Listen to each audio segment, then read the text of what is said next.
بسم اللہ الرحمن الرحیم۔ اپنے آپ کو دیکھ رہا ہوں اور میں اپنے آپ سے ایک سوال پوچھ رہا ہوں، وہ یہ کہ میں اپنے نفس کے اوپر کیسے اطمینان کروں کہ عین موقع پر غلط فیصلہ نہیں کرے گا۔ اور کوئی انسان اپنے بارے میں یہ اطمینان کیسے کرتا ہے، کیسے چیک کرے؟ آپ ممکن ہے کہیں بھائی مولانا یہ مقدر کا معاملہ ہے۔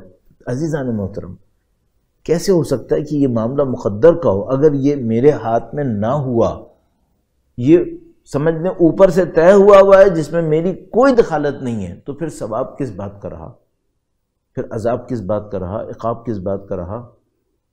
اس کا مطلب ہے یہ میرے ہاتھ میں ہے۔ مقدر جو ہوتا ہے وہ قانون ہوتے ہیں، قانون مقدر ہے، یعنی جھوٹے کو سزا ملے گی جھوٹے کی، یہ قانون مقدر ہے۔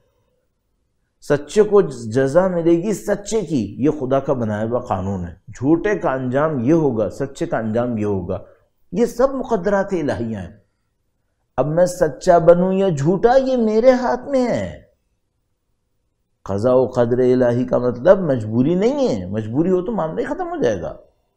قضاء و قدر الہی کا مطلب ہے قوانین خدا نے بنائے ہوئے ہیں، حکم دے چکا ہے، قانون بنا دیا، سچے کی یہ جزا ہے، جھوٹے کی یہ سزا ہے، حکم بھی دے دیا سچے بنو کونوا مع الصادقین، یہ قضاء و قدر ہو گئی۔ اس کے بعد کیا ہے؟ اس کے بعد ارادہ اور اختیار ہے، تمہاری مرضی، تم سچے بنو یا جھوٹے بنو، جاؤ بنو۔